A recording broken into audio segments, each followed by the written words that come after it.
উত্তরের জেলা নওগাঁয় বাড়তে শুরু করেছে শীতের প্রকোপ। গত কয়েকদিন সূর্যের দেখা মিললেও নেই কোনো তীব্রতা, যার ফলে ভোগান্তিতে পড়তে হচ্ছে শ্রমজীবী মানুষদের। কৃষি ও আবহাওয়া পর্যবেক্ষণাগারের তথ্য মতে সোমবার জেলায় সর্বনিম্ন তাপমাত্রা রেকর্ড করা হয়েছে 12.4 ডিগ্রি সেলসিয়াস। গতকাল তাপমাত্রা ছিল 10.6 ডিগ্রি সেলসিয়াস। গতকালের তুলনায় তাপমাত্রা কিছুটা বাড়লেও আজ ঘন কুয়াশা এবং মৃদু শৈত্যপ্রবাহের কারণে শীতের প্রকোপ বেশি।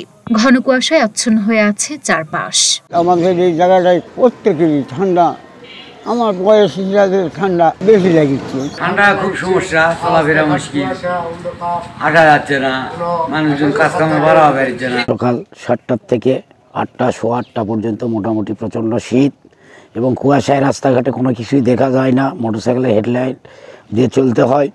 আমরা খেটে খাওয়া লোক, জীবন জীবিকার জন্যে সকাল থেকে সন্ধ্যা পর্যন্ত ছুটে বেড়াই। 2 দিন থেকে খুব প্রচন্ড ঠান্ডা, চলাফেরা করতে অসুবিধা হচ্ছে। ঘন কুয়াশা থাকার কারণে শীত বেশি অনুভূত হচ্ছে বলে জানালেন আবহাওয়া পর্যবেক্ষণাগারের কর্মকর্তা।